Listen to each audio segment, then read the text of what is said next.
stage. Hi, y'all. How's everybody doing? Okay. Can you hear me? Let me switch it over. Let's see. We have a lot to go over tonight. So, how's everybody?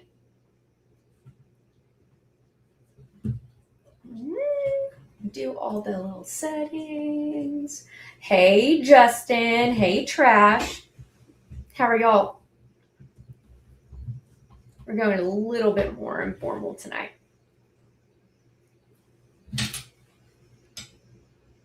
How's it going?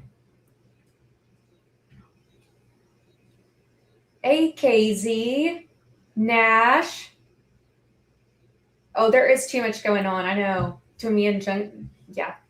Well, I mean, I'm sure, can't compete with John Colin, but hey, Kathy. Justin, I'm up against Colin and Allie. Hey, Guy, welcome in. I'm glad you could make a live. Rabbit, hey, how are you? Welcome in, Bamaland. That's right. How was everybody's weekend? And thank you for being here because I know you could be in other places. I just want to let you guys know that since Barron is going to be out Thursday, Friday, I think Saturday and Sunday, I'm going to try to definitely have material for those nights. And then it's an if on whether he is going to be around on Wednesday. And even more reason to do that is because Candace is out. Polarity jump. Man, is everybody on tonight? How crazy. Kathy won at bowling. Oh, Kathy, that is impressive. My family gets into these like weird, not weird, but just like random sports or whatever activities, and they end up excelling, and I am so not good at any of those. Yeah. They worked at the bowling alley too. My cousin had a full ride bowling scholarship to any school in the SEC if she wanted it, basically. She was best in the country and she just like randomly picked it up. I, on the other hand, am very inconsistent with my throws. And look, I'm one of those people that if I'm not very good at something, unless I really like it, I don't care to get better. So 236. I don't know the context of that, Kathy. Isn't 300 a perfect? You get a trophy from me, Kathy. You do.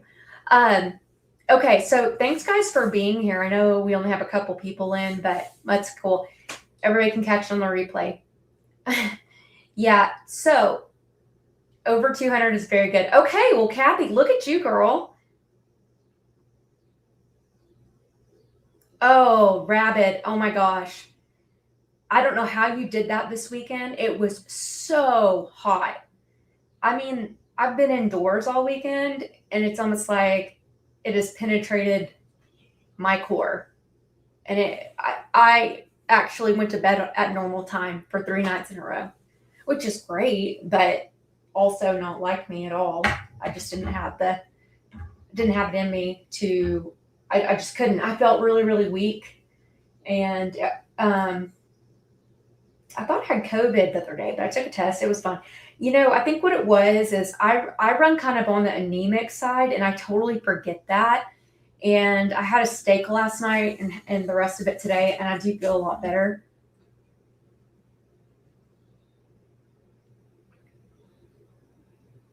Oh, you're going to speak in front of Congress in September. Girl, that's awesome.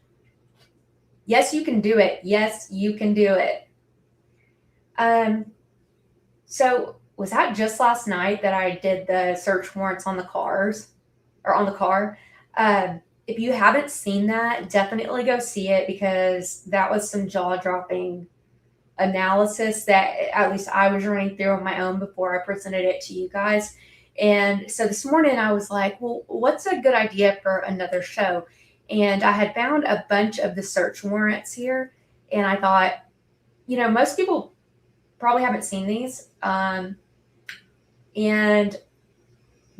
it's been touch and go with the big podcasters, whether, what we've looked at, what we've gone through.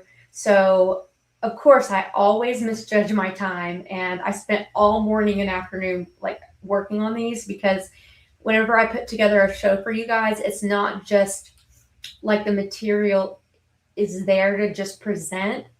The raw materials there, kind of like the briefs, but putting that stuff together in a way that is digestible for you guys is different. It takes some creative thinking about, like, how does this flow? How can I organize it? And also, how do I give you guys what you need without gunking up the screen? I will say there's no PowerPoint presentation tonight, so I'm pretty stoked about that, because I hate words on screen, as you know. But instead, we have the search warrants on screen. So it was about taking out as much of that as I could. And I have a number of them to go through. And yeah, I've saved some of the most interesting for last, but we can stop every couple of them and talk about it. Oh, steak is critical to feeling good. Yeah, honestly. I forget.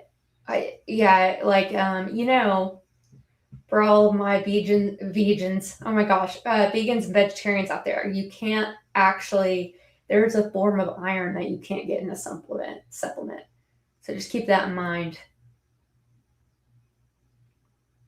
Angus and the Russian blue lipstick. Are those your cats? How many Zayas? Oh gosh. Oh y'all, that's not good. Kathy, I believe in you.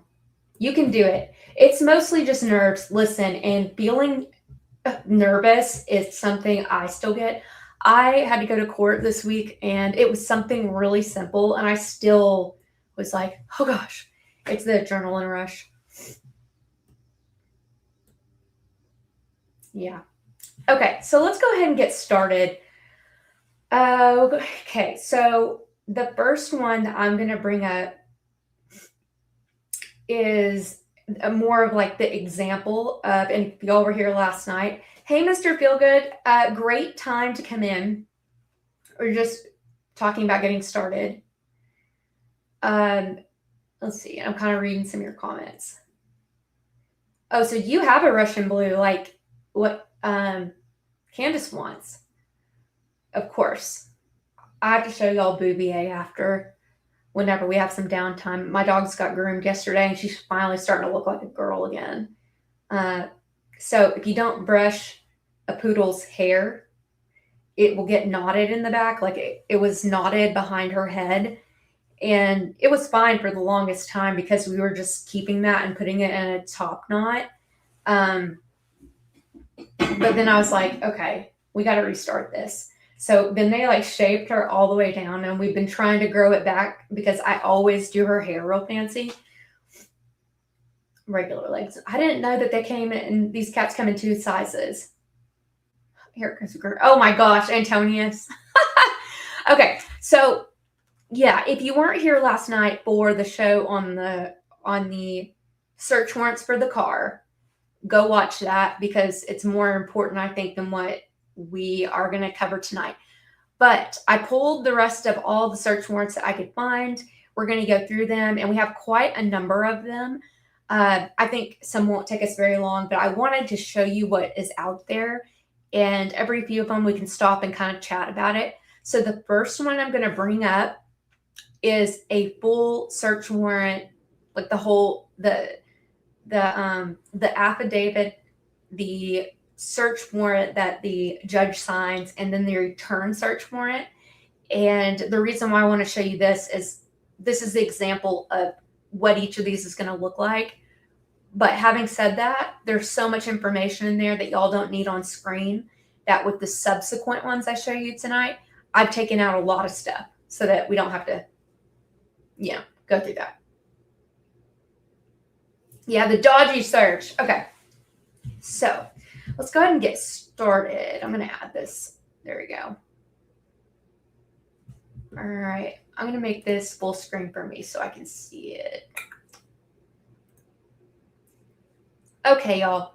So I know most of you have seen something like this, but if you've been with me for a while, you know that I like to really get to the basics sometimes so that people know what we're talking about. It's like if you just say it a different way, sometimes it helps people understand. So this is an example of a whole search warrant. Um, it's got the affidavit, which comes from law enforcement, right? It's the law enforcement putting together the facts, why they have probable cause, why they believe they have probable cause to search somewhere. And then, the search warrant will be issued by the judge, which will come up in a second. And then they return the search warrant, which lists the inventory or whatever it is that they found, okay? So we're going to walk through this one. And like I said, for the rest of the night, I'm not going to give you the whole set of 3 because it's too much and it's repetitive. You don't need it. Okay, so I highlighted some of this stuff just to show you guys. When they say affiant, that means the person who is testifying to this information being legit, right? So affidavit, it could also be, if you've ever been in like a lawsuit, it's a declaration. It's just something saying I testify this is true. Okay, so we have our affiant here. It's the investigator, and he is saying that they want to search Tyler, right? And this is in the city of Hurricane. So that's actually where he's at. He's at Washington County Sheriff's Department. So this is after they've got him in custody. So, and as you can see here are all the facts to establish the grounds, right? I'm not going to go through there and read it. I have an idea for a show tomorrow I'll tell you all about in a minute, but you don't need to read all this, okay? It's redundant. But you can see at the bottom here, requesting, that the court allows them to obtain any of the following, like forensic evidence, physical evidence located inside or on the suspect. Oh my gosh, I hope they didn't do a cavity search. Okay, but whatever. It's usually just like stock language that they pull. Let's see. Forensics evidence include, not limited to, fingerprints, hair, fiber, biological fluids. Okay. So, blah, blah, blah. So you can see that this was submitted at 4:30 in the morning on the 12th. And that makes sense because at this point he's been at the sheriff's department, as I say, for a while. And 4:30 is early, but judges are around for emergency search warrants to issue them. You try not to wake a judge up. I will say that. And this is what the search warrant that goes to the judge and he signs it. This is what it looks like, right? It's all the same stuff. And then that's him signing it. So what they did was they called the judge and said, hey, I have a search warrant. I really need you to please stamp it. And you try not to do that, but in circumstances like this, it's fine. It's somewhat of an emergency, but you just don't want to wait around forever. So the judge stamps it about 10 minutes later. So then we see what they obtained. They said they got buccal swabs. Everybody else calls it a buccal swab. It is not. It's a buccal swab. I know I can't pronounce half the things, so I do know this. So that was like a swab of his cheek. Case prints, a black hat, burgundy shirt, which we've heard of. He's wearing gray underwear, tank top, gray socks, leather belt, brown wallet, chapstick, Converse shoes, and a pair of blue jeans. Okay. And I just want to note that, the black shirt that is seen in that hat, I don't think that they actually ever find that. As I was going through these, because they searched the houses and everything, I don't think that they ever found that. Okay, so that's that one. So nothing really odd there, right? Yeah, Justin, they didn't ever find.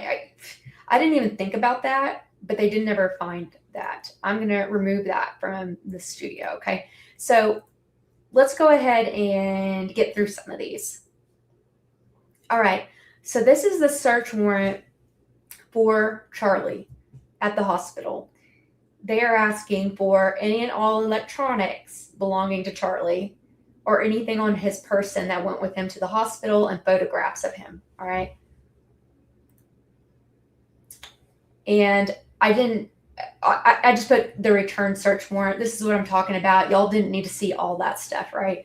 So they say here that they got photographs of him and any belongings on him that he arrived with the hospital. What bothers me about that is that they're not specific. They don't say what was with them. And like, this is like a federal and state investigation. I think it's so important that they be specific. This is not just, your random underfunded police department. So what do you guys think about that? About the fact that they didn't list what was on him. Now, it could be that but here, okay, here is where they could have said his clothing, his phone. I bet his phone wasn't on him. It could have been. But from what I understand is usually when Charlie was doing an event, he handed his phone over to an assistant and she would keep his phone, but it could be that he had it in his back pocket. So I want to kind of stop right there and ask you what you guys think about the lack of specificity. Needs to be itemized. I agree. Yeah, they don't know what they were looking for. Well, Justin, they wrote it broad, like asking for all the things, but that returned search warrant is what they found. So that is an inventory list. And it is very broad. So it doesn't matter really what they were looking for. What they found is what matters, right? So let me see what y'all are saying. I know they totally disregarded the rule book. More exploratory. So they didn't ask for his clothing and wonder if they actually got it. Well, so they did. Let me put it back on stage and show you this. Okay, so any and all electronics or any belongings on his person that went with him to the hospital. So that would include clothing.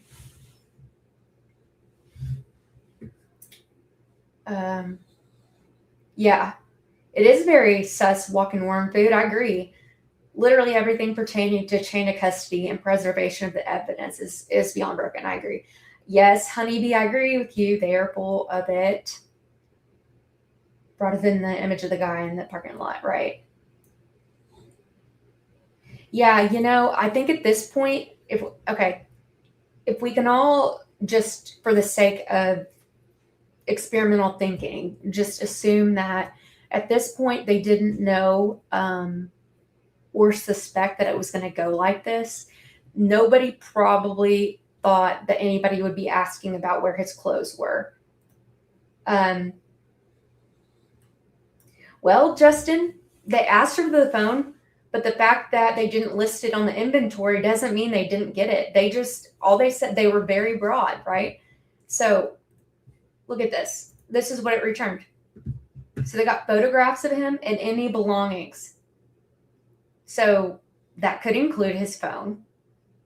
They should have said what it was.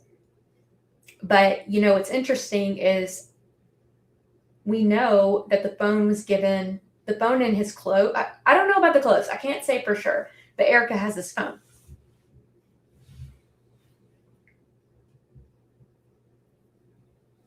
Yeah. Well, I think part of it at the time was they knew that, you know, they knew something was afoot. But here's the other thing,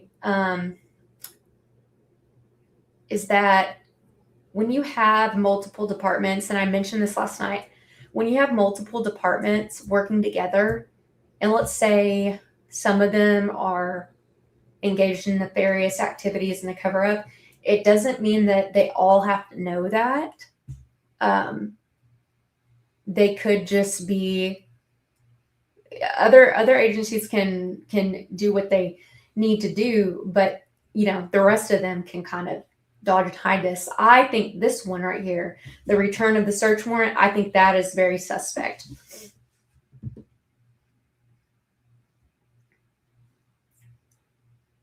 The phone bearer has it. Yeah.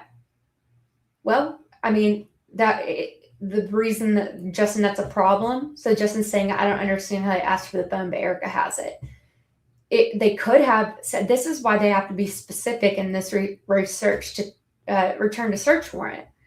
They have to say, like, they're supposed to, what it was that was on him, because they say any belongings, but it could have been, that he didn't have a cell phone. But the point is, she has it. Guy, no, we don't think that any of the clothing was tested for being near a recently discharged firearm. We don't think so. And it surely does. It doesn't say that they took any of his clothes, which they should have. It's exactly why they go there. If y'all saw the episode with Barron and Julian Dory and I think, is it Scott? He's the pioneer medical examiner. They talked about this, and he was saying, if I was law enforcement, law enforcement gets in there and they seize all the evidence on him. Always so right. Yeah. Well, that's the thing. We haven't seen a search warrant for Charlie's cell phone. So who knows if they did the Cellrite extraction.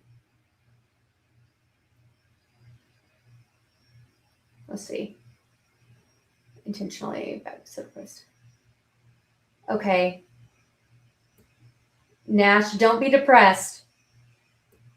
Nash, you just missed. I'll just quickly go back over this, Nash. Look. Okay, so this is the search warrant that was issued for Charlie at the hospital, and they are asking for all electronics, anything belonging to him on his person whenever he went to the hospital. And then we see what they actually confiscated is extremely vague. They say that they got photographs of him, and they just said any belongings on his body when he arrived at the hospital. They do not say what it was, which is very odd.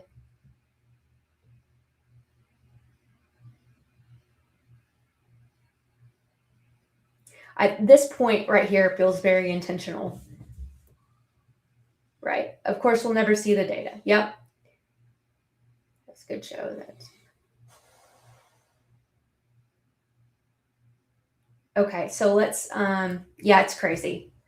Right here, this does seem intentional, but I still don't think at this point they thought it was going to get out of control like it has. But just in case, it just could have been that his phone wasn't on him. That's very likely. But still, yeah, you do an inventory. And later on in the show, I'll show you an inventory, okay? So it's odd. Okay, I'm going to remove that from the studio. Let's do the next one. All right. So this is the affidavit for the Discord service. And there were three names there. I did redact them to the extent that I could, just because y'all know how people are on here. And these could just be innocent kids. So whatever. Even whether innocent or not, I don't like the idea of putting information out there. So anyways, this is a request for a search warrant for Discord. Okay. And this is the list of items to be seized. So you can see everything that they're asking Discord for. And it's specific to those 3 users. I'm not going to sit here and read all this stuff to y'all, but you can imagine. And they have it dated from the 27th of August until the 12th. And I suppose that goes in the text messages, right? He says, I've been planning it for about a week. So that goes back a period. Cornelius. Oh, gosh. Okay, so, and then this is the return, right? So they just say numerous files from Discord containing information, which was requested in the search warrant. I have no doubt that Discord gave them everything that they wanted, but the interesting thing is we haven't seen any of it in evidence. They didn't show it to us. I do think the Discord messages made it into evidence, but for some reason they didn't show it to us. So that's weird. That is weird. Okay. That is the Discord thing. So y'all have any thoughts on the Discord? The only thing I'm thinking is it's odd that they didn't introduce that into evidence for us to see.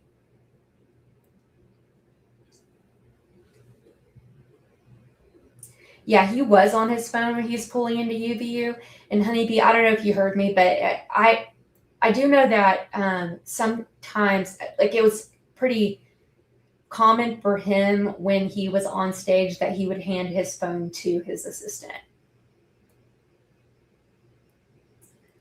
All right, Justin, go get your coffee. I know. Please grab one for all of us.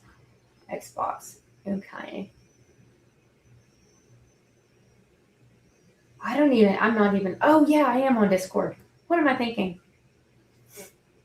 Hades jet just flew low and dipped exactly the same time TR turned himself in. Yeah, I did know that, Nash. So I work a lot. Well, I don't work a lot with Anna. I'm on the phone with Anna as she's looking at a bunch of this stuff. And it's good because it's good to have somebody else bouncing ideas, and I'm sometimes like, you should check this, you should check that. And she told me that the Hades jet flew over the cell towers at exactly the same time that Tyler Robinson had turned himself in. I do agree that I think that it has something to do with the drop text. I don't know the full extent, but I do think it has something to do with it. I really do. But I would be speaking totally out of turn if I could even guess what it was. Okay. Yeah, I'm not surprised at anything. Yeah, you're welcome. Oh, I know. Yeah, so Nash is correct. The Hades jet, you guys, flew over their house, the police department. Yeah, the Washington County Police Department. Isn't that crazy? Let's see. Discord. Okay, so let me get off of this one. And we've got some cooler ones coming up, but I just wanted to kind of lay the foundation here for you guys. This next one, okay. So this is a search warrant for Lance's email, okay? One of his. It has been unreturned, meaning the search warrant was not returned. We don't know if they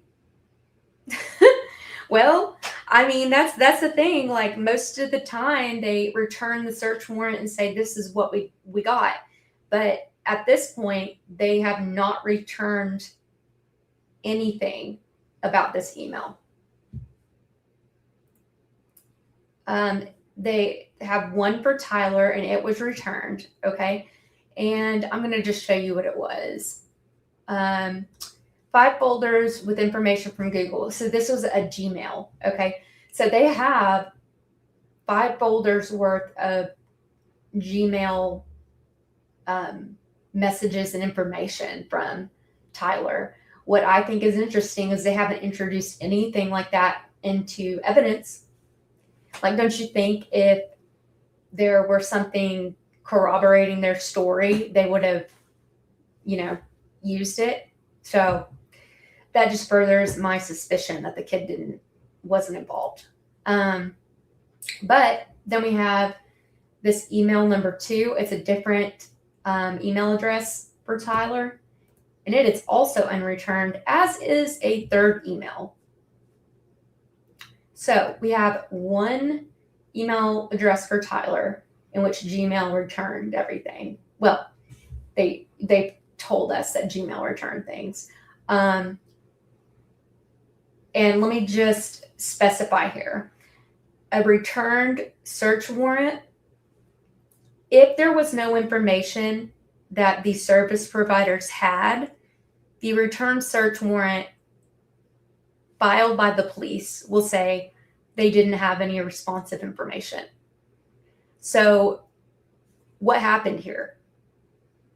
Did they return information or not?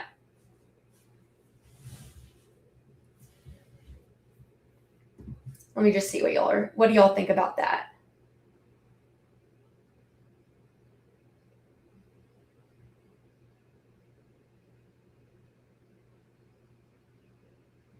Hey, Reg, welcome in.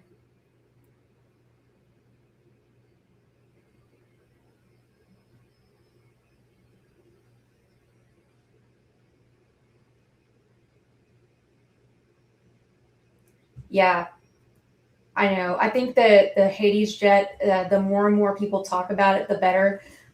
It's hard to come out with information like that because it does sound like you're crazy when you talk about it. But I've known for a little while that the Hades jet did fly over at the time, right whenever he was being shot, and also when Tyler turned himself in.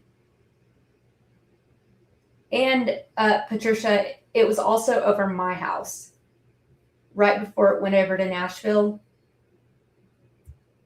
Not that I'm on the list. I don't think so. There is a plausible explanation as to why it was in this area. We have a lot of military, so I'm not worried about it. But I was thinking because Baron got sick and I got sick, and I was like, is it weird to think that maybe they shot gamma rays at us or something?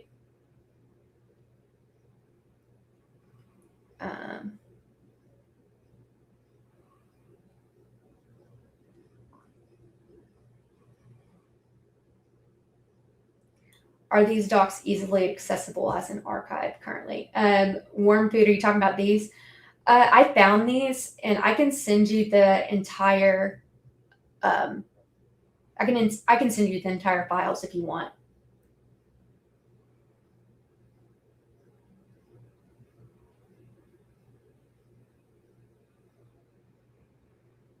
Walter White's my shadow. Orion, hey, welcome in, man. Okay, so before we move on from the emails, does anybody have any thoughts on the fact that we don't have return search warrants for let's see, for 2 of Tyler's emails, for 1 of Lance's, but we do have a returned Gmail, produced files for 1 of Tyler's Gmail accounts. And like I was saying, what's weird is if the service provider didn't have any responsive documents, they would say that, and then the authorities would do a return search warrant and say that. They just haven't done a return search warrant. So I don't know the law, but I would think that you would have to say. And it's interesting that with the Gmail account that Google produced, they have all that information, but if there was an admission in those emails, they would have definitely, used it by now.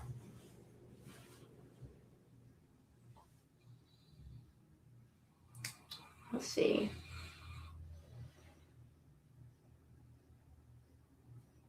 Kiss on stand. Yeah.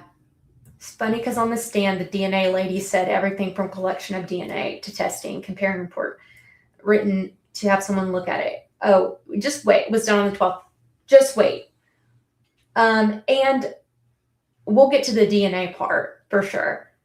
Patricia, if you didn't see last night's show on the vehicle, they actually swabbed the steering wheel and the handles, and we were never provided that information about like what the DNA results were. They did not even talk about that in the preliminary.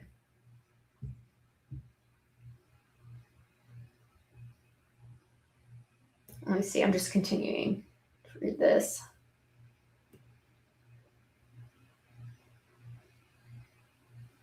Ruth, that's great. Do 1.5. We're pretty early on. Let's see. Yeah, y'all hit like for me. If you're in here, hit like. If you're not subscribed, then subscribe. Yeah. Walking Worm Food and Orion, y'all missed the fact that the search warrant for Charlie at the hospital said like they were asking for electronic information, like any devices on him and whatever he would, was on his person. And the return search warrant just said they took photos and confiscated whatever personal items, but they didn't list what they took. They didn't list anything. Let's see. Fruit of the Poisonous Tree. Ooh, I love that. Yeah. We're going to get into that. Yeah. Shady. Super shady. Okay. So let's take that one down. We have some cooler ones kind of towards the end, but I wanted to keep you guys in here to show you what is out there and just kind of speed through these. So let me do this one. So this would be the surveillance footage at Intermountain Health. That was the hospital that's just down the road, right? And you don't need to read all this stuff here, but the probable cause, what they're saying is it was found the suspect in this case. And remember at this point, if law enforcement here, right, we have different departments, different jurisdictions, stuff like that, like working on this thing. They didn't have Tyler's name. So and I cannot imagine that every single law enforcement officer in the area knew what was going on here, right? So I imagine that some were diligently pursuing what they thought was correct. So whether or not that was a red herring, how are they supposed to know? They have to follow up on all these leads, right? So they say that the suspect in this case was seen at Intermountain Health Valley. Let's see. And he was possibly searching for Charlie Kirk, right? But we know he wasn't there. The suspect has since fled the area and is not in custody. And they are asking for permission to seize any surveillance footage that would have captured this. For me, there's nothing, I don't see anything wrong with this. This one is fine to me. I just included it because it is out there.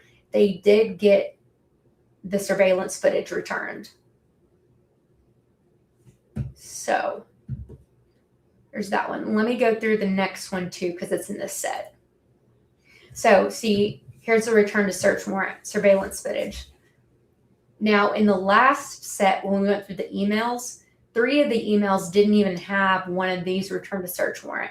So normally they would say, if the email provider or whatever didn't have information, they would still submit a return to search warrant saying that, but they They didn't say anything. So what are they hiding? This one is not odd to me, especially if they were acting in good faith and pursuing someone. Right? We've heard the like the transponders or whatever on the police radio. We heard about this. Okay, so this next one is for, and I do want to talk about this. I grouped it with the Intermountain because this is where George Zinn was, right? After he gets arrested, they take him to the hospital. That is another weird thing. This just doesn't make sense to me. So they end up asking for a search warrant to search his phone for, y'all know what it is. And that's because he said it was on there. Rightfully so. Nobody's upset that they issued the search warrant. But, and this is, I'm not going to read it all to you, but I'm going to show you exactly how much information they were asking for. And it makes me wonder why they didn't ask about all of this. Well, I guess I didn't include it, but okay. So I'm going to read some of it to y'all. So you remember George is 71. He approached the UVU police officer saying, I shot him, shoot me. I mean, maybe that was his plan, is that they were going to kill him. I don't know. He was taken into custody, and they found that he did not have a firearm. They said, where's the gun? He said, I'm not going to tell you. And he keeps demanding that they shoot him. Okay.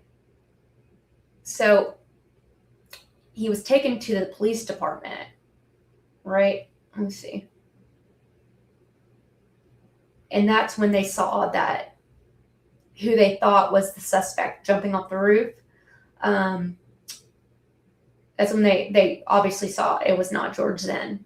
And I think that search warrant for the Intermountain surveillance footage kind of goes in tandem with that, right? So he was told at one point that his actions drew officers' attention to him, and it pulled resources away. And it's like, okay, cool, good. Okay.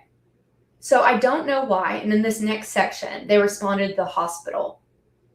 Why was he taken to the hospital? Anybody know? I think that's weird. Okay. And they start to ask him questions. He says, yeah, he's not the shooter. They asked to go through his phone. They said, well, if you do, I'm not going to read all that stuff to you because it's awful. But basically what was on his phone. So they issue a search warrant, okay? And they find all that stuff. But so they do the forensics extractment. The reason why this is important, let me see, is George Zinn has been present at a lot of national catastrophes. 9/11. I don't know about Oklahoma City bombing.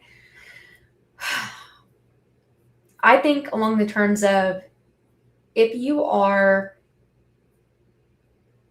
obviously you're planted there to distract, right? So that was what he was. And with him saying you should shoot me, maybe he thought he was going to go down. I don't know why they took him to the hospital, but I will say this. If you want a witness to a crime who is involved to not be speaking, charge him with a crime and put him in prison, and then say he cannot testify in this trial because it's potentially self-incrimination. That's why I think they did it. Let me let that sit with you guys for a minute, and then I'm going to read your comments.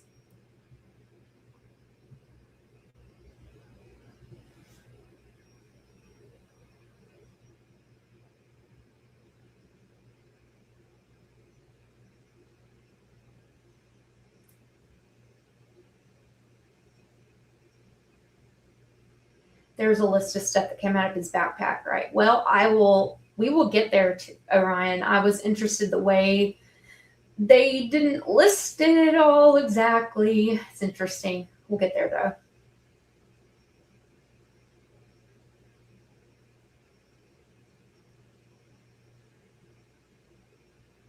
Regina is still shook over the plane. I know. It is wild.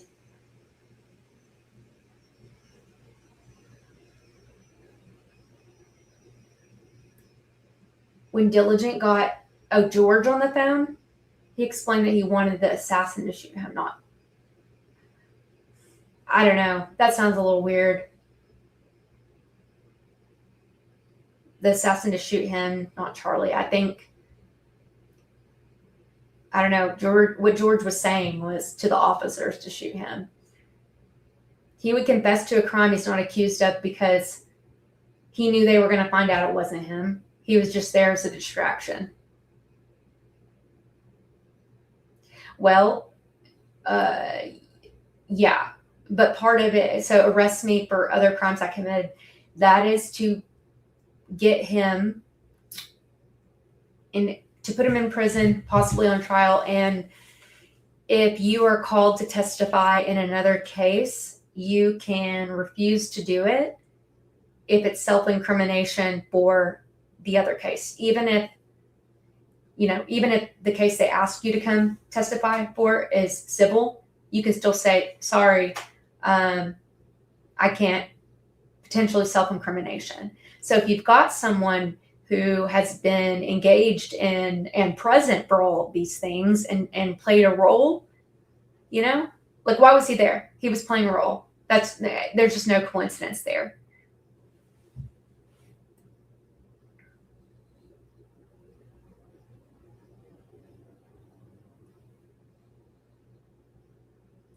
Think he got scraped up in the arrest? Yeah. Yeah, he's a paid protester for sure. Well, I mean, he's part of it.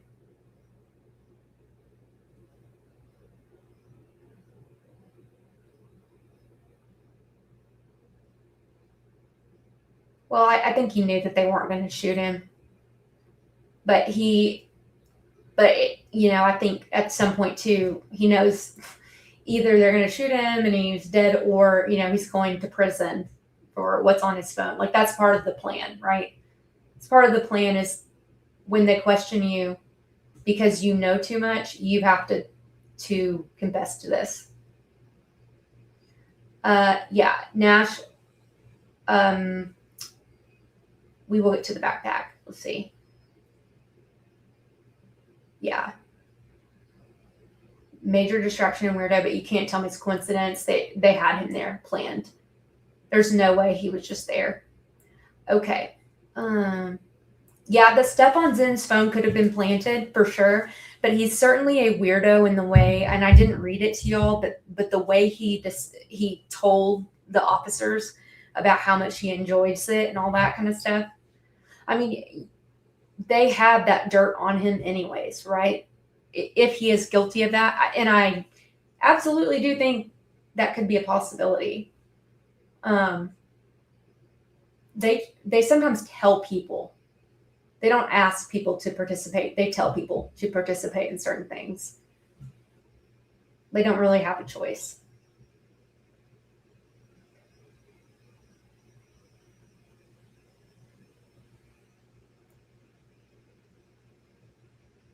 Yeah.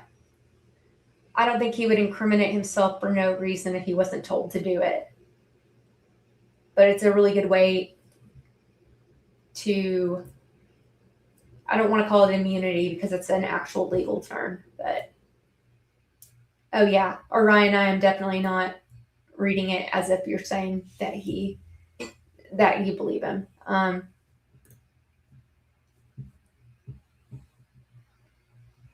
Okay, so all right, so let's take that off the stage. We're gonna get to some other ones. And the best ones are definitely saved for the end. Okay, so quickly, I just wanted to go through the search warrants for the service providers in the area So they asked for information from T-Mobile, you know, and their subsidiaries, so Mint, Metro, Sprint, AT&T, Cricket, and some other ones. Let's see, Verizon. And it was about like the data, the pinging that was going on, right? And they gave them the location of the towers and when they wanted that pinged information. And it was set to like a 1900 foot radius around each of these. What I find interesting are the times that they asked for. So all of these, the earliest one on the 10th is at 11:40, right? And then you just keep going until 12:55. So that is them following who they think the suspect is, you know, running through those people's backyards and such. But why did they not ping for earlier when Tyler was allegedly on campus? And maybe at this time they didn't have that information, but why did they not resubmit one of these? And then they've got one for the 8th. And I heard Barron mentioning something about the 8th. And it's a very specific time. It's only 15 minutes. It's a 15-minute window of time. So that's the other thing. That's the other thing. If at this time right here you don't know that it's Tyler, then what are you looking for on the 8th right here? Unless you already know that you pinned it on Tyler. I don't know. Seems a little weird to me. So they gave the tower dump from all three carriers. And in this instance, it's obviously, it's not the carrier's problem, right?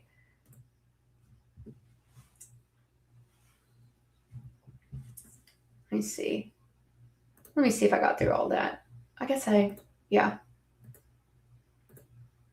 missed the Google one. So they had also asked Google for a bunch of pinging information. And Google came back and said, we don't have any of it.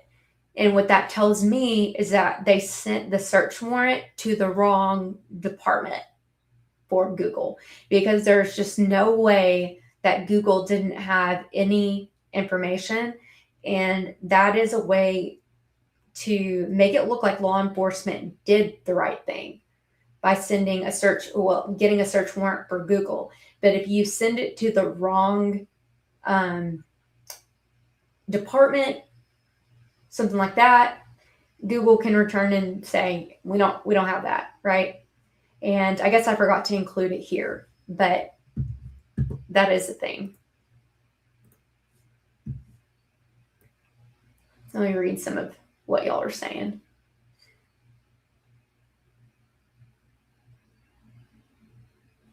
I'm going to read.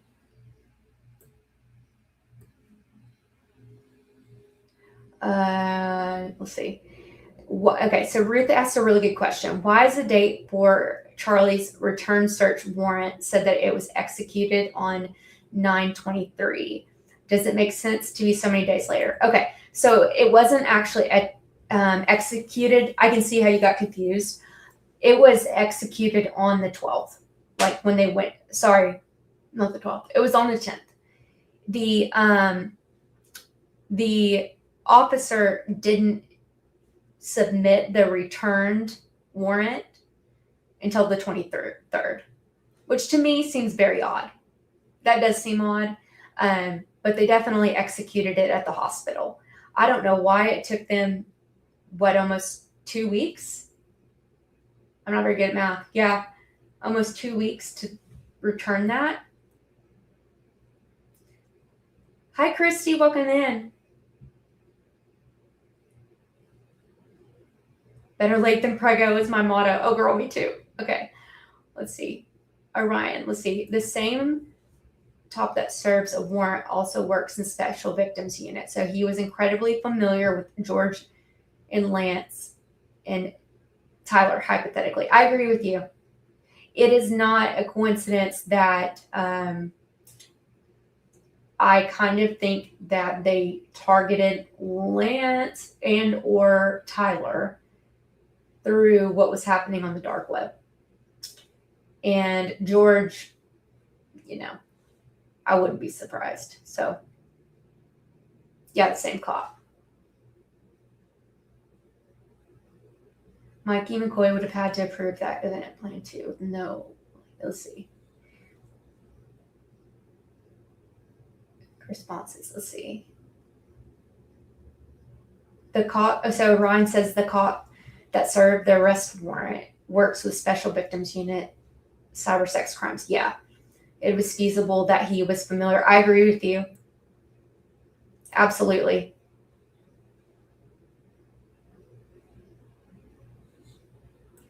Okay. And I say to close. Let's see. Signature. Okay.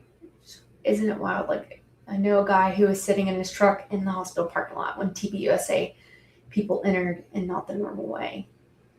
Interesting. Honeybee, can you drop more about what you're saying there? Okay. So we have a couple more to go through before we get to like the good stuff.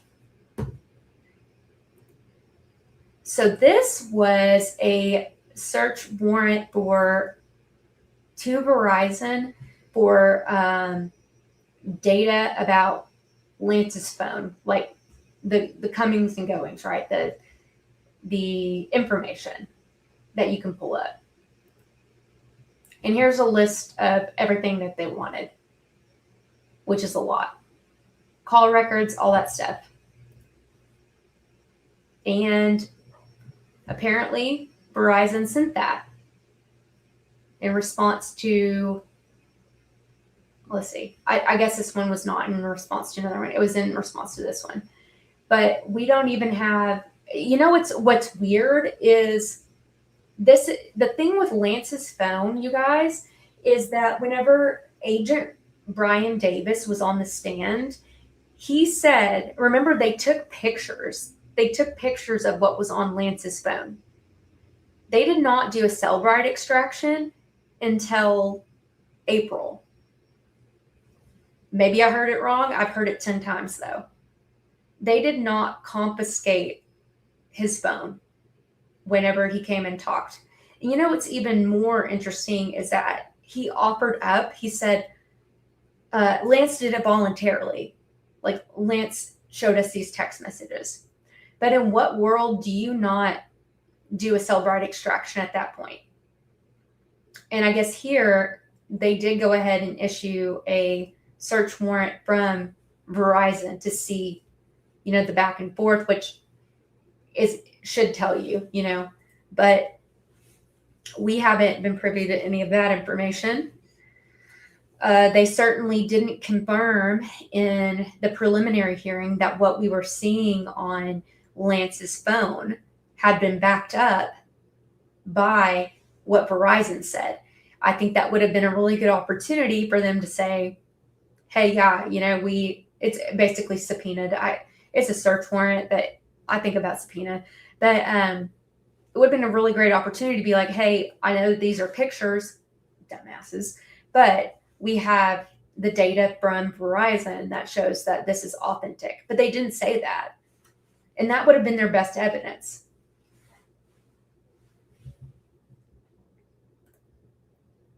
So then they send another one for Lance's cell phone number.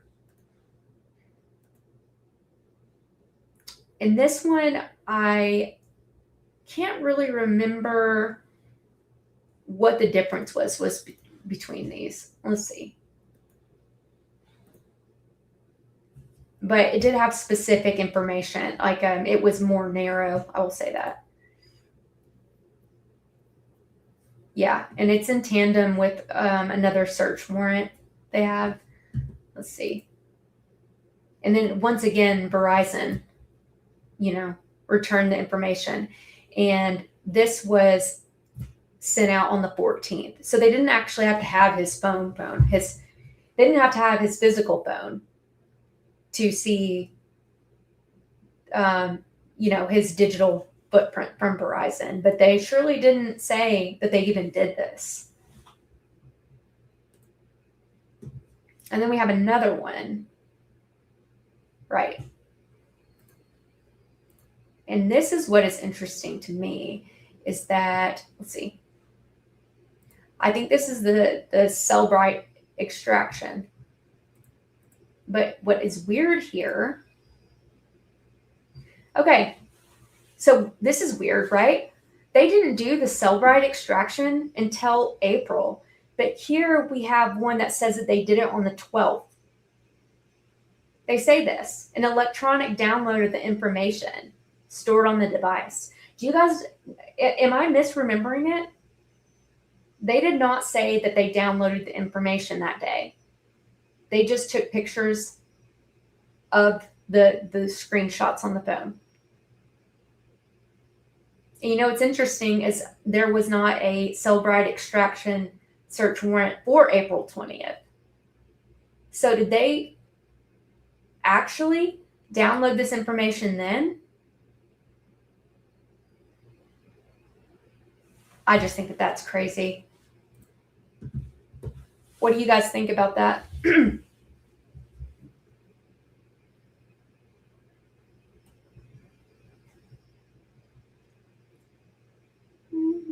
I'm going back through some of y'all's comments. Yeah, honey. Why there no, Antonius, I have not heard why there was police tape at the hospital. Probably just to prevent anybody walking up because, right, they had, as far as I know, they had transported other patients out of the ER. That's a whole thing. And I can't say one way or the other because I'd be speculating. I don't know. I do know that people who were there on other floors got locked down. And we heard somebody on the space the other night, his grandma was there. And he said that they got locked down upstairs for a while.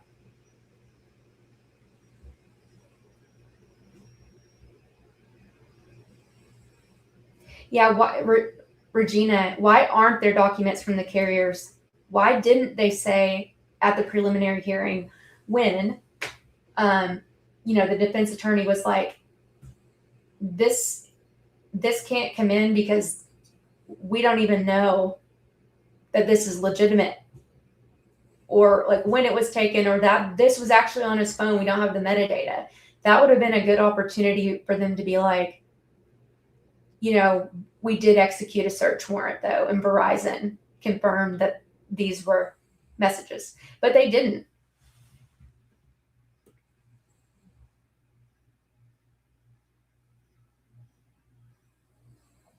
It would be great if his phone record showed analytics as to whether or not he had. Yeah.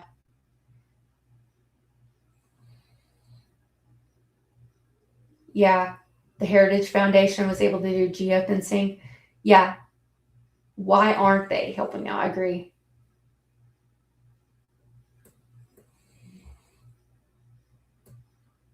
Nash, I have no idea why Erica is keeping Charlie's cell phone. That is evidence in a murder investigation.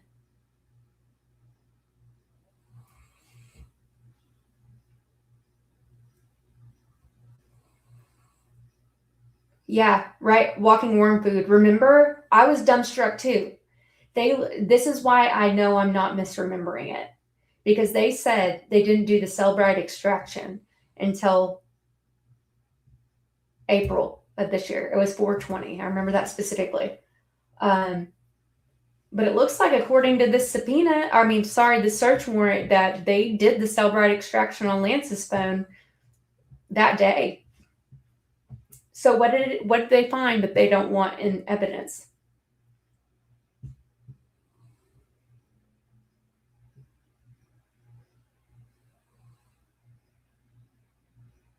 Justin, do you think they took the contents of the phone on the 12th but didn't look until April? Playing devil's advocate. No, I don't, because, well, we know they took it on the 12th, but they didn't tell us that. They told us that they took it on the 20th of April. Yeah. And I think everybody was like, what? So what is it that they got off that phone on the 12th of September that they don't want us knowing?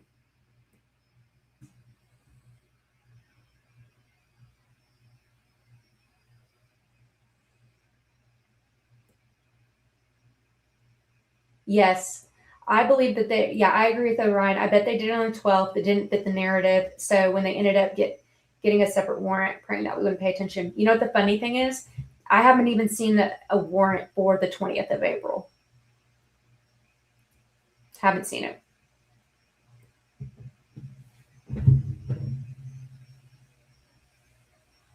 Oh yeah, honeybee, of course. I want to see what y'all are saying. It's a lot of information to just kind of like go through, so it's good to stop and see what y'all are thinking. Um,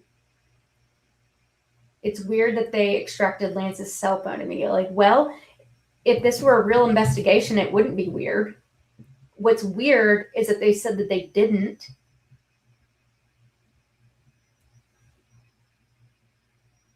Okay. They gave him his phone back until April. Yeah. Yeah, it's bad. It's so bad. They had no idea. And Honeybee, I agree with you. I don't think that they had any idea that they were going to be under this scrutiny. Okay, so we're going to move on. So that was Lance's phone. We're going to get through a couple more. Let's do this one. Okay, so this would be Tyler's phone. And it was also for Verizon.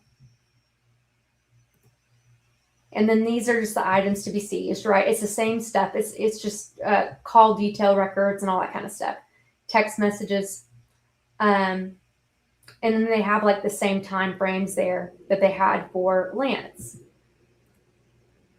And then it says Verizon turned over all that stuff. And this was done on, the 14th of September. So they had sent search warrants over to Verizon for both of the boys' cell phone information on the 14th of September. But, they never introduced this in evidence, saying that for sure this information came from their phones. That's why Kathy Nestor was objecting. Like, you guys haven't shown any proof. So what did they do? Did they get it back and it wasn't there? Okay, so here's another one. This one is for, let's see. This is after they have Tyler's phone actually in custody. So they have it, right? And this was a Cellbrite extraction. So they did do a Cellbrite extraction on Tyler's phone, but they still did not present any of that information. What about all? Yeah, they didn't. It's just wild. And then this one is connected, I think, to the Cellbrite extraction. That's right. Yeah. An electronic download of the information. Yeah. So they definitely, and we knew that. They said that they had extracted it from his phone, but the whole thing with Lance is kind of wild. Let me go back and see what y'all are saying on that.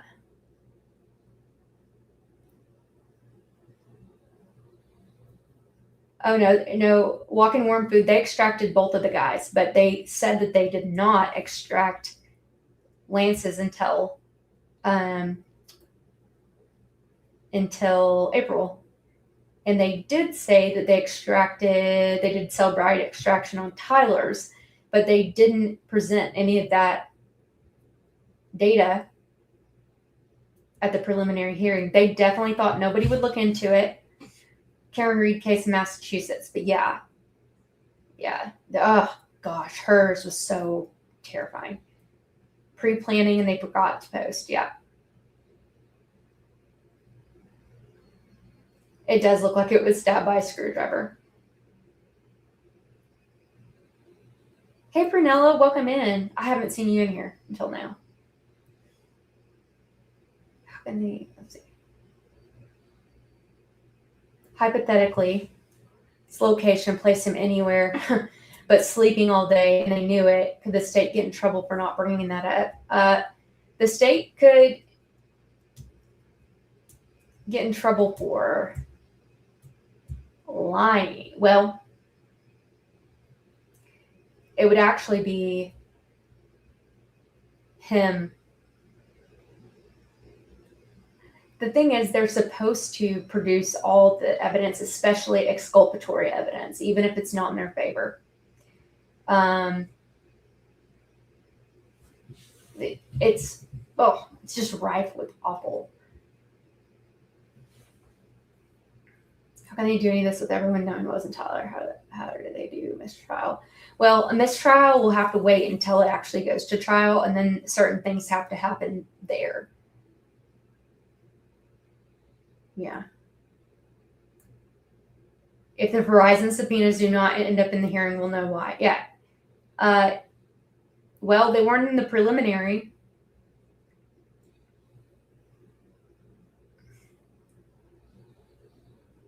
Oh, yeah, Orion, I have that information too. You're going to be shocked. Okay, so moving on.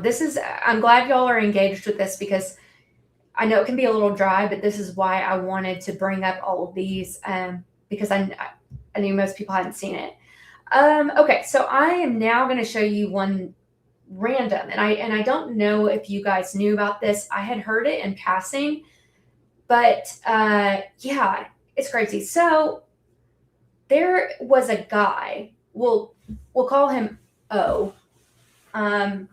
Obviously his information's out there, but I don't want to be reproducing it here. And they got a search warrant for his phone, for the electronically stored information on his phone. And the reason being is because they had received information about a post on X about threats to Charlie, saying Charlie's coming to my college tomorrow. I really hope someone evaporates him literally. And then later post says, let's just say something big will happen tomorrow. Let's see, individual in the photos, not okay. And then this, whoever owns this X account posted a selfie.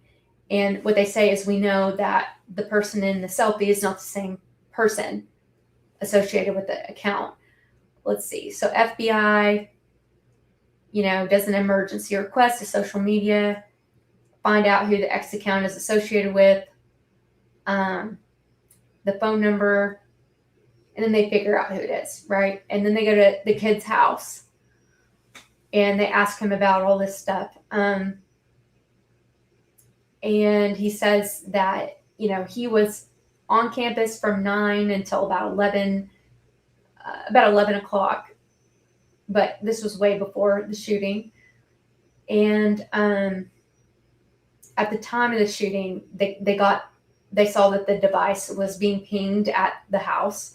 So what they basically say is, we know he's not the shooter, but we want to do this extraction anyways, because it's an ongoing investigation and he could be associated with it, right? And at this point, I think that is totally appropriate. They definitely should have. I bring it up because I don't know that many people have heard about this. And then they do get a return search warrant, and it was an electronic download of everything on the kid's phone. So nothing really, I would just say the relevance of bringing it up to you guys is just to let you know that they did this, that something else was going on. I would like to know, hopefully they followed up with that stuff. Could this be our guy who was on campus? I don't know. Or could it just be a kid who was just making threats online? I have no idea. But I included this in here because I wanted you guys to know that this exists. Because I had kind of glazed over it myself.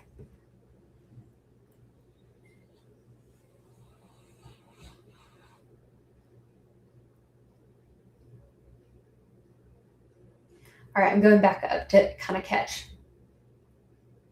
what y'all are saying. Yeah, I do think it's going to make it to trial. I think that this will go to trial, not on. Kathy, if you weren't in there for that long session on aggravated murder, go listen to it. I would really be shocked if we go to trial on aggravated murder, but because there's 7 different counts, 7 different crimes charged against him, there will inevitably be like at least a handful that they met probable cause on it. But do I think he's going to make it to trial? I do think he will make it to trial. I do. I think it's too obvious for something to happen to him. I think they would let the defense win if it was that. Let's see. Oh, Orion, I am so honored to be your hero.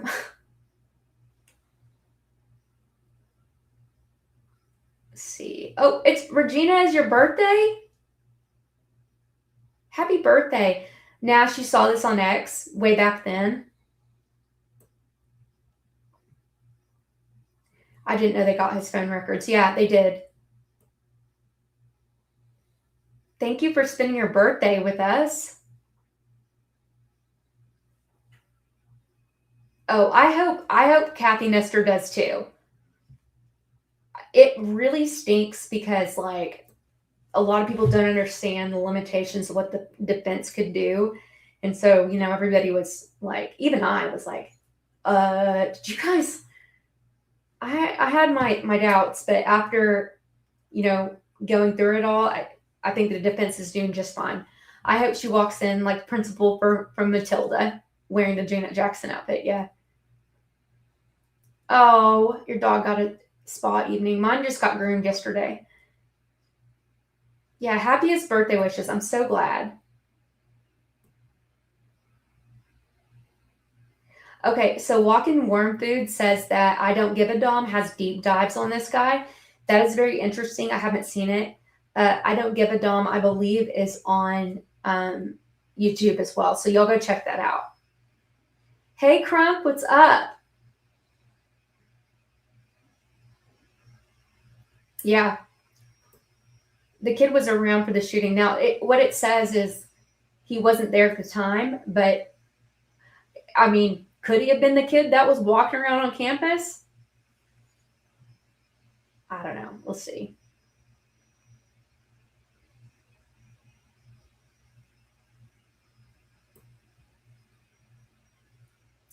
Oh, I don't think that they're going to be able to use the interview as truth at trial. Like it came in here with a preliminary. It's not gonna. They moved him out of state on purpose, an out of state witness. It's kind of the same thing as like what I was saying about George Zinn. If he's in prison or on trial for another crime, he can say, I can't testify in this one because it's self-incrimination. Nestor walks with a soundtrack and a pimp walk. I know. I really like her, actually. Okay, so we're going to remove that one. We have just a couple more before it gets to the good one. Let me upload now that some of these are out. Let me see. Dash cam. Give me just a second. Entertain yourselves for a moment. I know that y'all are good at that.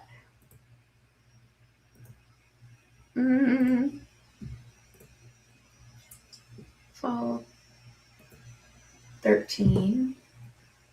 Oh, are we already there? Yes. Okay, I'm so glad. Okay, this is the most interesting part to me. We are already there. So let me upload one more thing because it would only let me upload 10. Okay.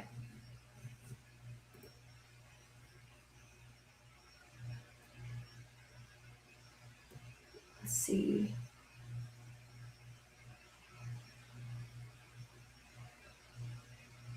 Only the device shows he wasn't there if he left the phone at home. Well, yeah, if he left the phone at home. That's a good point. I mean, it does show that he was on campus, probably for a class. I mean, if we're just assuming, just going for the bare minimum logic. he took a selfie of some, I don't know. He posted it's obviously one of those trolling accounts. He didn't want it to be linked back to him, but he probably was some kid that didn't like Charlie Kirk and liked to troll, and so he posted a selfie of somebody else.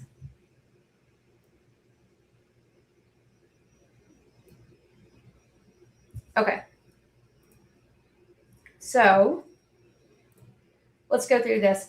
The next couple, and this is the very end, and these are some of the most interesting to me, okay? So the next 3 search warrants have to do with the personal property that they seized at the boys' apartment, the dash cam footage, and the personal property that they seized at the Robinsons. And I will take you through it. Let me do this. So that you can see the gray represents the 3 different search warrants, but let me go back for a second. Let me show you the dash cam stuff. Okay. So this is the search warrant for the dash cam footage, right? So they say that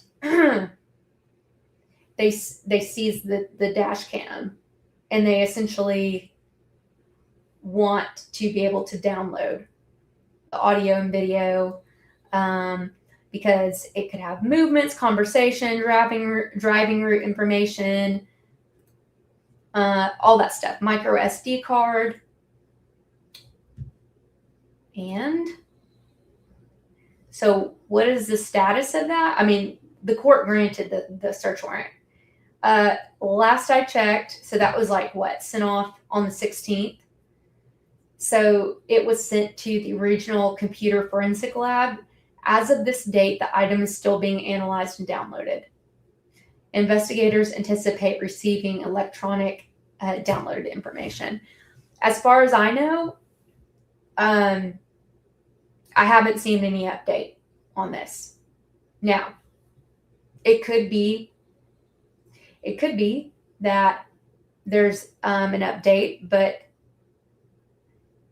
it's interesting because would they even have to update this return search warrant?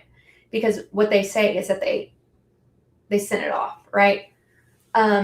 This is also why them having an unreturned search warrant for any of the emails or any of the phone information is weird, because like I said, you're supposed to return the search warrant and say they either didn't have it or what, kind of the statuses of that.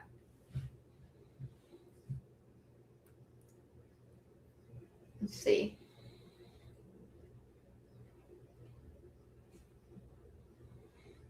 Oh, too bad Officer Hull is no longer with the SBI, right? Okay, so that's a real quick thing on the dash cam, and it's included in that chart. We'll go back to that chart for a second. Let me show you I put all this information in that chart, so we'll go back over it in a second. So this is the search warrant for the boys' apartment, and if you remember, Agent Balmina was saying that they executed this at like 8 o'clock in the morning, right? And in the video yesterday that I did on the cars, or on the search warrant on the car was inaccurate. Like, they knew by this point that the vehicle was at his parents' house. Well, it wasn't there. So, it was, the search warrant wasn't even accurate. But anyways, so they're asking for them to be able to search all this stuff in the house, right? And they are specifically looking for the long sleeve black shirt with an American flag and an eagle printed on it.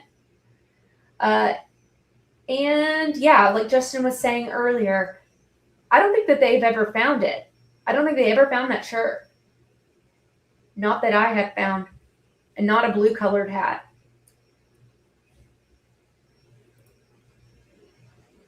Okay, so these things here that are highlighted in purple, I have moved those over to that table, to that graph, because these were sent off for data retrieval, okay? Now, what I think is super odd here is that they say at the apartment they got buccal swabs, right? It's not buccal, y'all. It's buccal.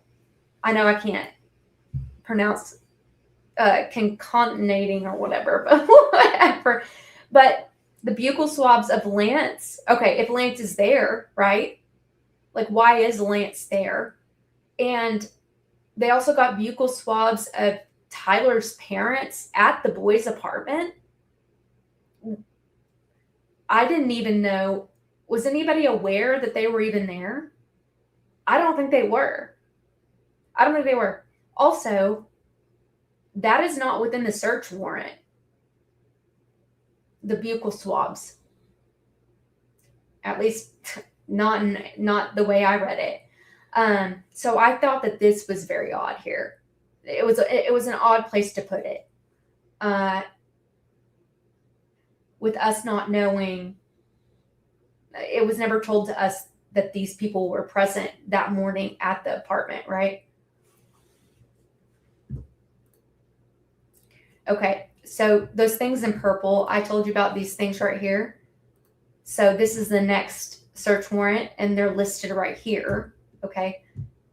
And we're going to go back to the table so I can explain it. All of these were sent to the same place the dash cam footage was sent. And as of the last update of this return search warrant, it just says that they're being analyzed and downloaded. So I don't know if the search warrant is ever going to have to be updated with information that was found, right? Because I don't think it would. I actually don't think it would. So there's that, okay? Now, let's go back for a second. They also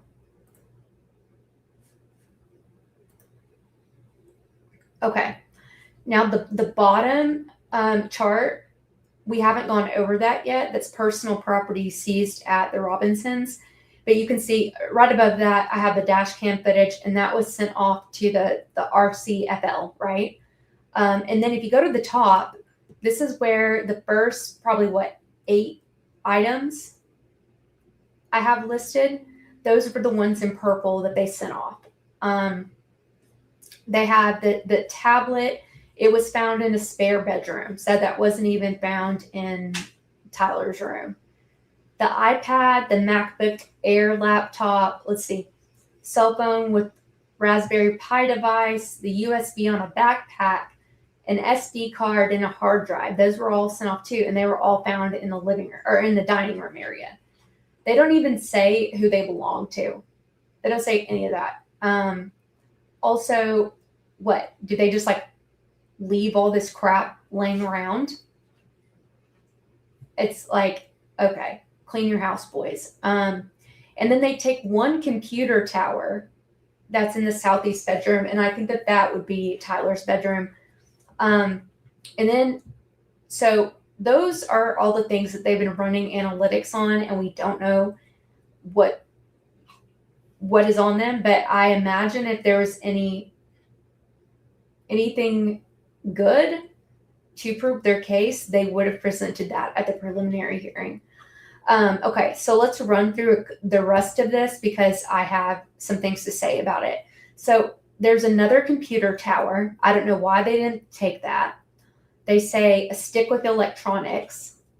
Why weren't these two things not sent off to be analyzed? And also, what the heck is a stick with electronics?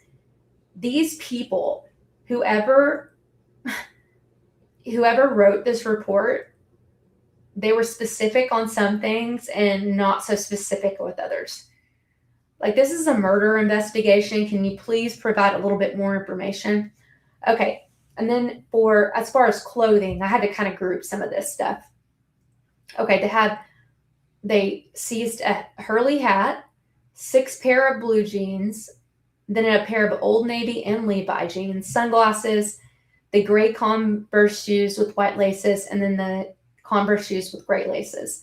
There were no sizes indicated on any of this. They don't say where they got them from. They don't say which room they're from. It's important. It's really important. Okay, so then moving on. There's an astronaut webcam and let's see, an HP VR headset in a box. I don't have any issues with those. But then they talking about the documents. They have, this is literally, I didn't change any of the wording in this, you guys. This is how they listed it. And it was all, it was a jumbled mess. I had to figure out how to arrange this. They found what they said was just documents, a blue folder with documents. They said a notebook 9 times, and then black and leather journals. But they have no indication of where these were found or who they belonged to. They found school ID cards and a passport, but they don't bother to say who that belongs to. Smith & Wesson magazines.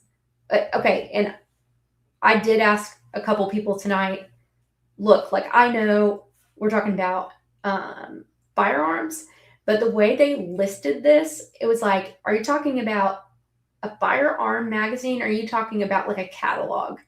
You know, some of these companies still do that. They still send catalog of products. But then of course we've got, I'm just assuming, I was told it's probably the firearm. So magazine and holster cartridges. And then they have 2 boxes of Remington 30-06 cartridges. This, whenever I reviewed the evidence that they presented at the preliminary hearing, this bothers me because 2 boxes of 30-06 cartridges, but you don't, and they're by Remington, yes, but Remington makes 17 different varieties of this caliber. They don't say if it's a soft point. They don't, like, they're all different kinds, right? And this is a murder investigation. I wish they would have been specific about the kind of cartridges they found in these boxes, and I wish they would have counted them. Okay, and now through my own research, I also know that they only sell these in quantities of 20. So if you have 2 boxes, that means you have 40 that could have potentially been there. But they don't say if any were missing, nothing like that. And then they go on to say boxes of ammo. Like, okay, what kind of ammo? Like, what kind of ammo? And then they say the plastic bag with the 5 30-06 cartridges, 1 etched, and then 15 cartridges. They have an empty plastic Ruger gun box. I'm fine with that. Smith & Wesson pistol box, that's fine. A revolver and a holster. Like, what kind of revolver?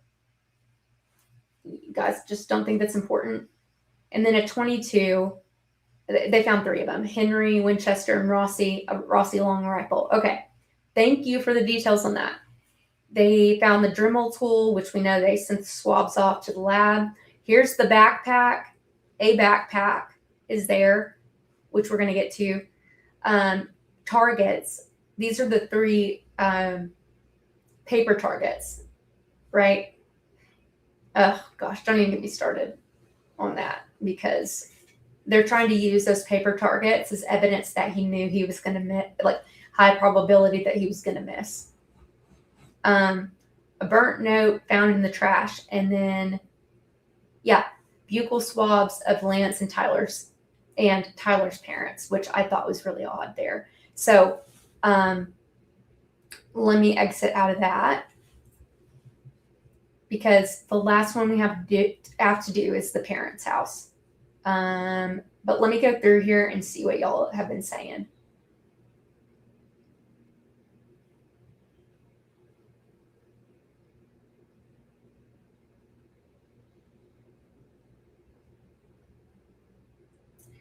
Yeah, Patricia, not saying that since Tyler Robinson's too obvious, what if they go after Twigs? That'd be the only testimony available. And could it be used as actual evidence? Like, if they try to pin it on Twigs, they would have to bring a whole new, like, trial and charges against him. So Tyler is on trial. They can't just switch midstream. What they can do is let him off the hook, and say, hey, we have somebody else, but then they would have to bring charges against that person.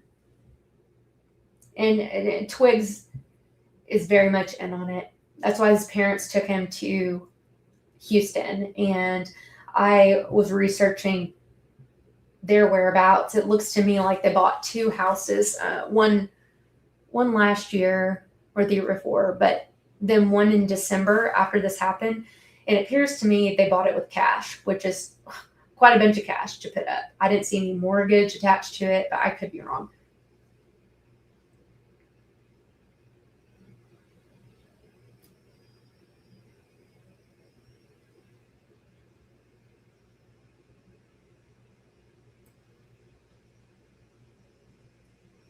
Yeah, why they not list with the mag is yeah, I don't know. They totally lack details. Yeah, Christy, he is really hard to find, Agent Hole. But I will tell you this: Anna and I did a little bit of Google searching, and he was being Googled in Hebrew quite a bit from our greatest ally before this, many, many, many times.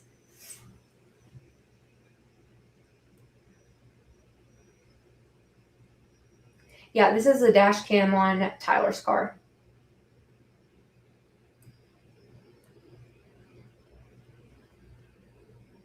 They don't say frangible or not on the Remington shells. They don't say anything to it.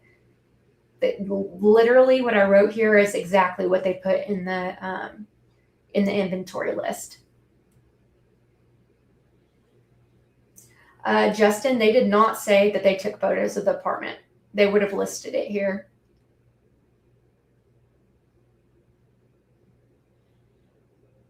What about those visitors they had before the big show? What visitors are you talking about, Regina?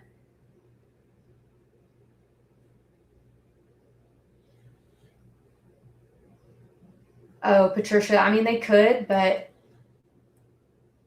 I think I don't know. I don't know what they're going to do. Yeah, walking worm food.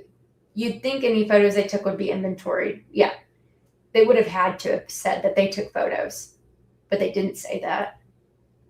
Assuming this is an actual investigation. Yeah. Okay, so let me bring up the last one, and this is of Tyler's parents' house. And Agent Valmina had testified that they went over to their house at about 4 to execute this search warrant. So that's why I think it would be really odd that Lance or anybody would be at their apartment earlier. I just can't imagine that they got those buccal swabs from Tyler's parents' house at the apartment. And also, that's not what the search warrant was for. Of course, if you're, a parent and they say, do you want to do a buccal swab? They'd say yes. But also, Agent Brian Davis said he wasn't sure. Well, I feel like he said like in some way had said up to that point that they hadn't gotten a buccal swab from Lance, but at some point they did. Maybe he said he didn't know, so that's fair. Okay, so they execute the search warrant. They're looking for a Smith & Wesson pistol and holder, as well as anything related to the rifle that they're saying, was used to kill Charlie. They did photographs of inside the house. Why they didn't do this with the apartment, I have no idea. Any forensics, anything like that. They're looking for clothing, backpack, electronic devices, blah, blah, blah, right?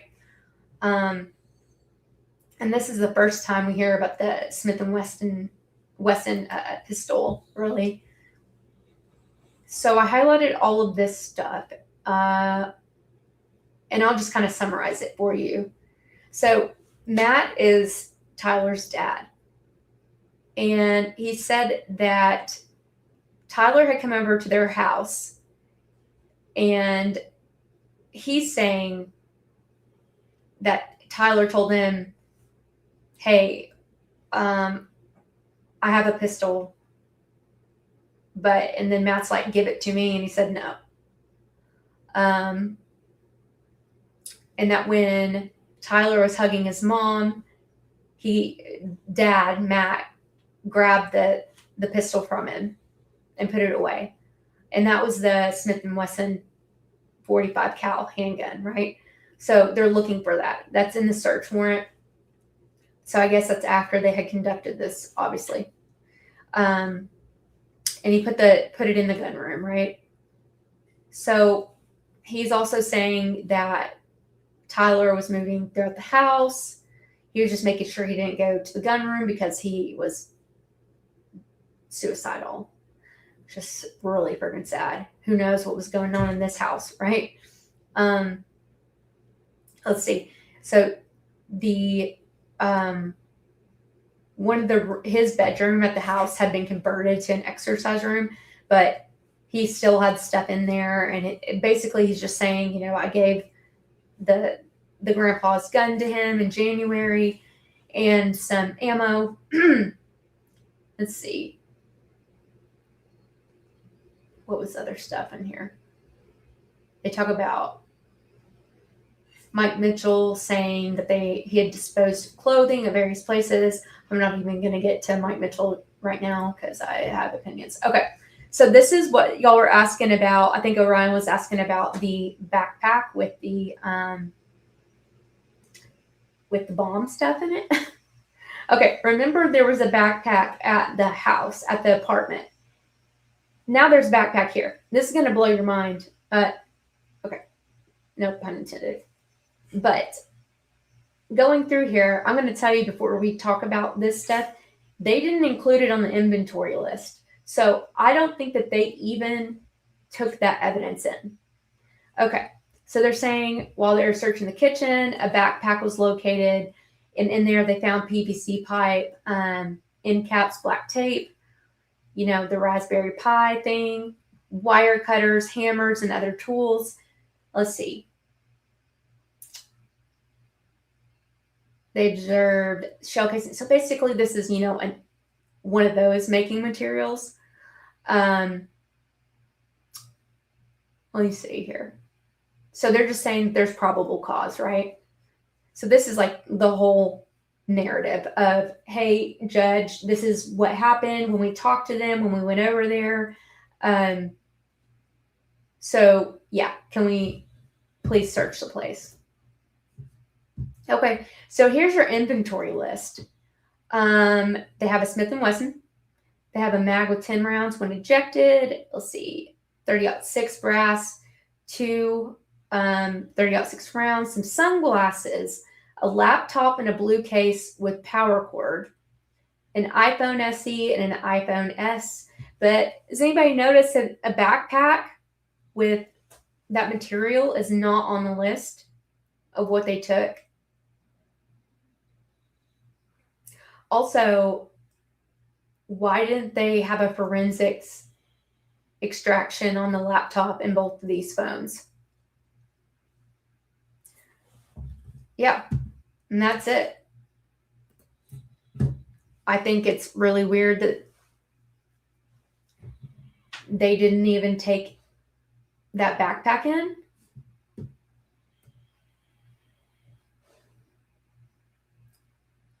All right, I'm reviewing your stuff.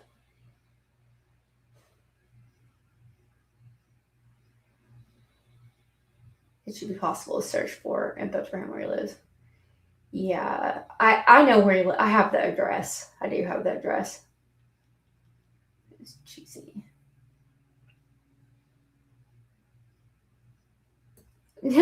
Crump thinks the wooden box had green stuff. Probably so. Yeah. Orion is saying something else is used for detonation off the Raspberry Pi. I'm not even familiar with. First time I heard Raspberry Pi was this week. no component to Kaboom. This is more evidence and investigating evidence. Yeah. I mean, why did they not confiscate that? Why did they not seize it? Why did they not, if they took those phones and they took the laptop, presumably belonging to Tyler, why didn't they do a forensics examination on that? Oh, Raspberry Pi can be used to clone Tyler's phone. Interesting. Yeah, I can't believe this is real.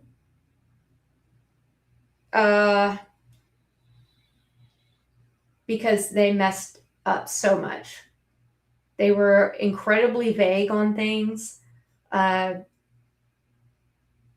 didn't identify most of what they should have. They talk about this backpack that they found with all this material in it, but they don't confiscate it.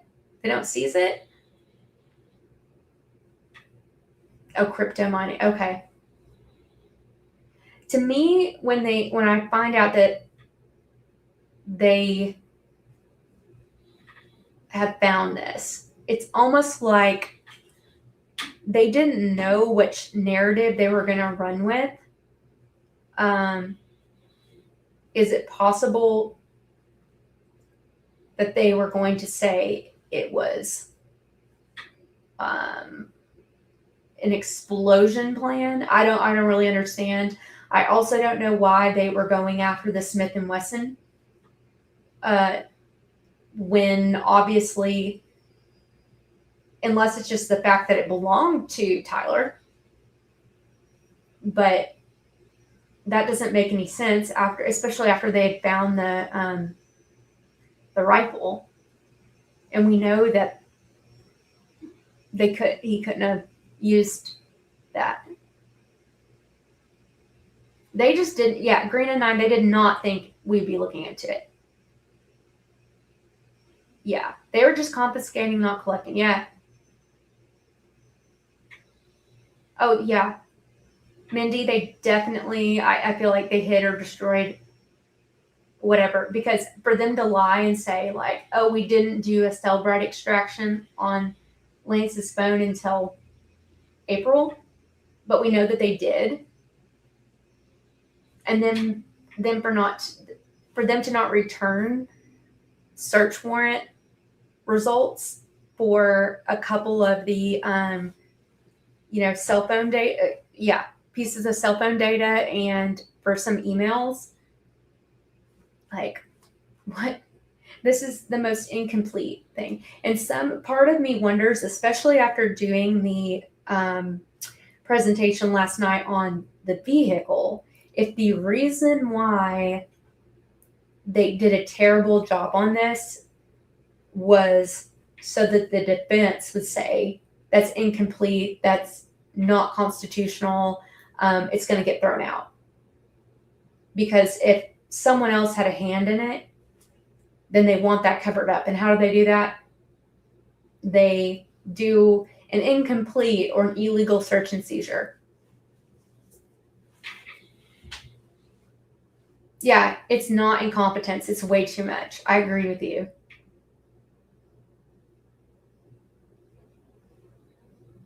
Oh, I didn't know that, Orion, about Matthew Crooks. That kid was brainwashed. That one really gets me, because I do think he did it, not to get off on that subject, but he was just a normal kid too, man. I think Green and 9 is like really hitting it on the head. It's the most obvious. They didn't think we were going to do this. They thought we were going to follow Erica Kirk's lead, and we would never go down this route. Yeah.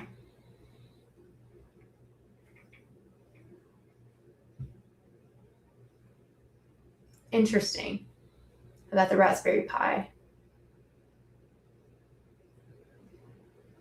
Okay, wow. We're almost at 2 hours. So thanks, guys, for like hanging in here. I think all of this was super important. I hope you learned something. Unfortunately, I think what I have learned is that It's even worse than I thought.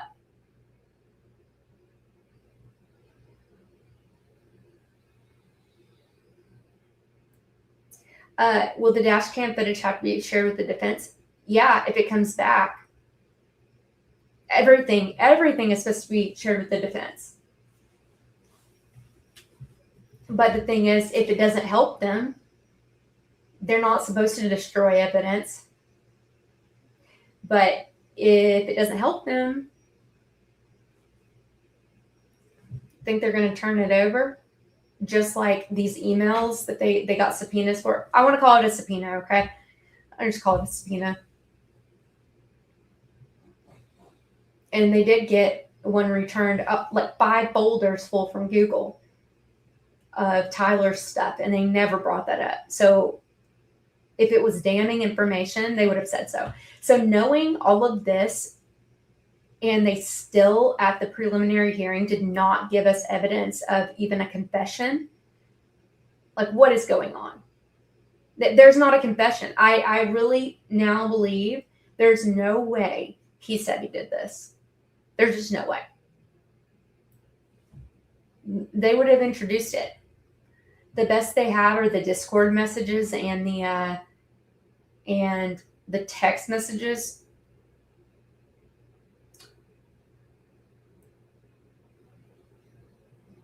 Yeah, they did find GPS on Tyler's car. Yeah. I think it's in the I think that dash cam footage is part of it. Yeah, it's a predictive programming. Thank you, Walking Warm Food. That's what it is. Yeah. And I do think Lance suffers from, this is just my personal opinion and observation from life. I think Lance gives off like early adulthood schizophrenia. And it's around that age that if they didn't show it as a kid, because sometimes it gets overlooked as a child, especially in young men, it will present itself late teens, early 20s. That's late. I think, to me, he seems schizophrenic. And the only reason I say that is because there are just so many similarities between people I've known, young men like that I've known, who are really good people, and nobody, even they didn't realize they had it. They just hid it. They're very like social, like nice kids. If y'all saw pictures of Lance from a couple of years ago, he looks like a totally different person. Very talented at piano. They're usually very gifted, very smart. And to me, it looks like he gained a little bit of weight, and that could be lithium. That certainly does it. And whenever he was giving his interview, he seemed really mellow for what was going on. Mellow, but also didn't stick to a script and was not happy about it. He didn't want to be there, and he didn't want to be saying the same things he was saying. So to me, that, and obviously I have no idea, but I do think that they targeted these patsies for those reasons. And my personal opinion is that it was Lance's mom who's like partially a door opener for that. But obviously, it's just my opinion. I have nothing to back that up. Oh, the guy who's busted at Mar-a-Lago. I don't know what's going on with him. How close are we to monetization? We're close enough. Definitely hit like and subscribe. I think what somebody else was saying, by the end of September, we'll get to monetization. Oh, Orion, you're so welcome. I'm glad that you learned something. I like to present you guys with new information. So, Rio, would you, as a defense attorney, bring evidence to a hearing that a hearsay is admissible? No. Wait, bring evidence to a hearing. I would be fighting that just like they did. Now, granted, I work in civil court, and I work both sides, of course. But we don't have these kind of issues. This is not, and in fact, I couldn't believe that the hearsay was allowed to come in to the degree that it came in. There I could understand some exceptions for a probable cause hearing because that has to be proven up later at trial, and you don't want to call, like, you can't just call in everybody during a preliminary hearing to authenticate and lay down the foundation work for what is hearsay. But if they are going to use that at trial, they would have to. But yeah. Oh yeah, we're going to trial. I just don't know on what. Oh, there are certain people they don't want up there, Prunella, because they still have the opportunity to cross-examine them at the preliminary. I know, Justin, if he's convicted, I think we're all going to lose it. Walking Wormwood does have the best username. I agree.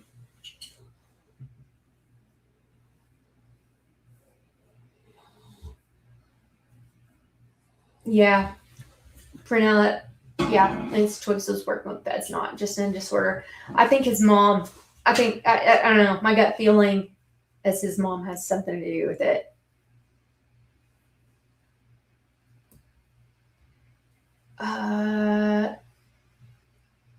Yeah, Kronk, I think he could stand trial even if he has schizophrenia, because if he's medicated, sometimes they're with it,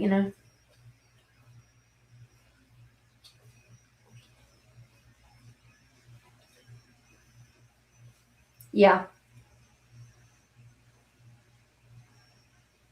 Do criminal court attorneys typically start in civil, or can you go directly into criminal usually?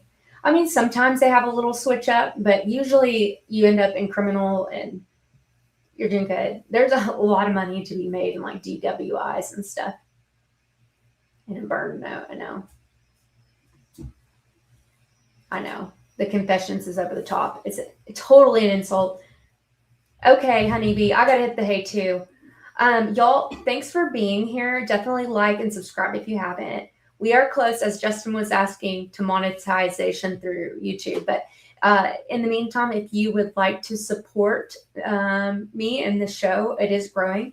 You can go to the link, buy me a coffee, and obviously no obligation, but love it if you do. And I so appreciate you guys just being here, because it takes a lot to put this show together. So it's nice to have an audience. And I love you guys. Watch out this week. I'm going to try to do a consistent show all week because our two biggest players are kind of on vacay a little bit or can't be around all the time. So we're going to do that. Love you guys. Go to bed. It's late. Okay. Have a good night.